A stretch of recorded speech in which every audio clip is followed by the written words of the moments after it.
Mesdames et messieurs, ladies and gentlemen, honorable guests, bonjour et bienvenue.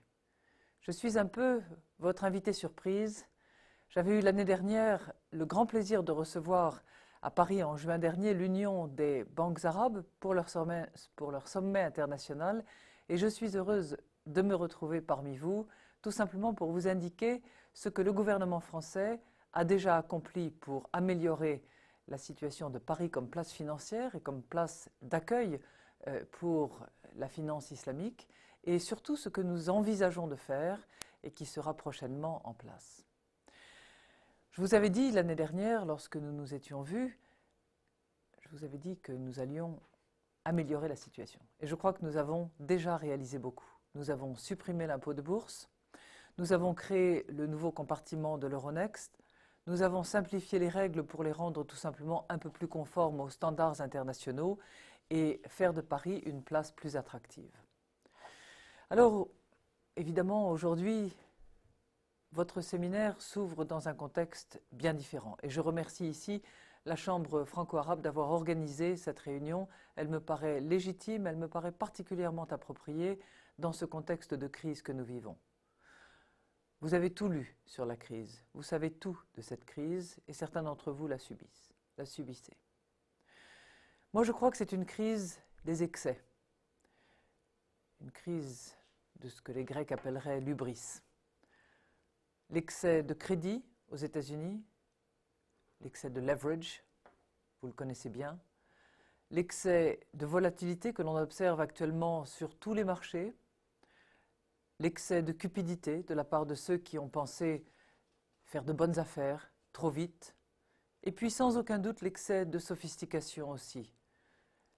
La difficulté pour appréhender et comprendre la manière dont les risques étaient évalués, dont les risques étaient répartis et dont les nouveaux produits financiers subissaient bien sûr les conséquences en ce que bien peu d'entre nous, soyons honnêtes, les comprenaient encore.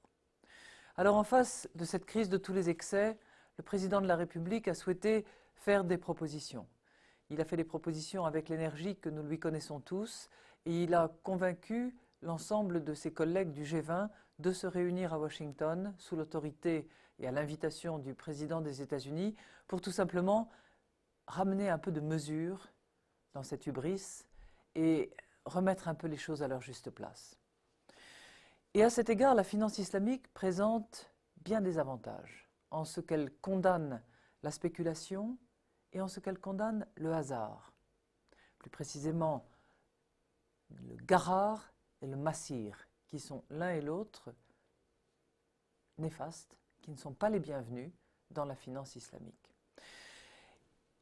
Et notre crise, celle que nous venons de vivre, a clairement mis en relief une spéculation qui s'est emballée au-delà de tous les excès et un hasard qui est présent de manière excessive sans aucun doute, sans plus avoir aucune relation avec la réalité. On le voit très bien dans l'augmentation soudaine, brutale, du cours des matières premières, notamment de l'énergie, et puis la baisse tout aussi soudaine, tout aussi brutale et tout aussi inexpliquée.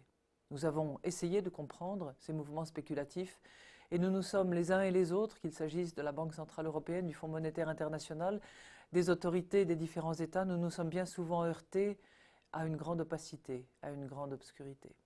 Et c'est bien pour cette raison qu'avec le président de la République en France et avec le président de la République en qualité de président de l'Union européenne, nous souhaitons convaincre nos partenaires de la nécessité tout à la fois de la transparence et de la responsabilité au cœur de systèmes où aujourd'hui plane plus souvent l'opacité et la fragmentation de la responsabilité en même temps que l'atomisation des risques.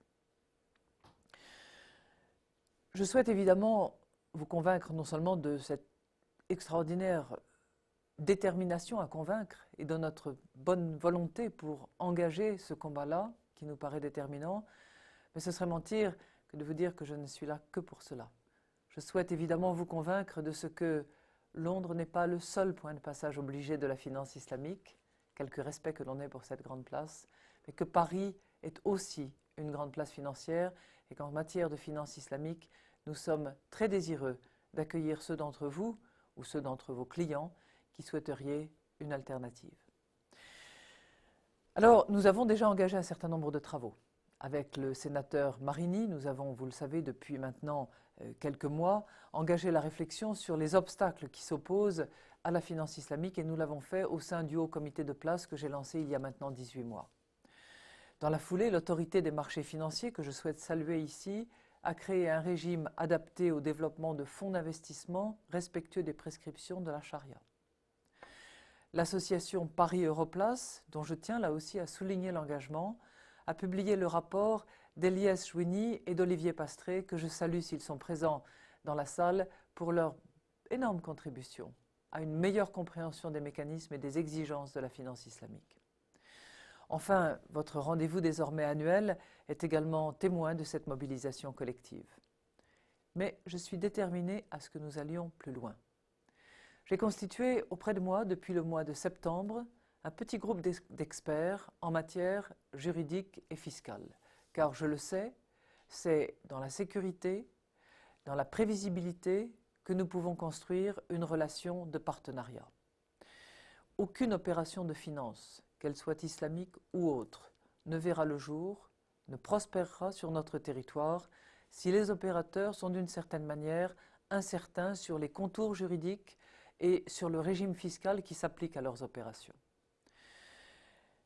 Alors, pour disposer d'un cadre juridique et fiscal à la hauteur de vos espérances et à la hauteur de nos ambitions, je vous indique que je publierai d'ici la fin du mois de décembre, c'est-à-dire avant la fin de l'année fiscale, les instructions qui viendront, d'une part, confirmer l'absence de prélèvement à la source et la déductibilité de la rémunération versée par les soukouks, ainsi que la neutralité fiscale à l'occasion des opérations de Murabaha. Je crois que ces différents éléments, absence de prélèvement à la source, déductibilité et neutralité fiscale, sont trois éléments forts, sécurisants, je l'espère, pour vous engager ou pour vous convaincre d'engager vos clients à considérer la place de Paris comme une place d'accueil pour la finance islamique. Je proposerai également, et je crois que cela sera utile, non seulement dans ce domaine mais en d'autres, un certain nombre d'aménagements au régime de la fiducie qui peut jouer un rôle important dans le développement de la finance islamique sur notre territoire. Il n'y a pas que le trust, il y a aussi la fiducie. Nous avons mis la fiducie en place dans notre droit l'année dernière.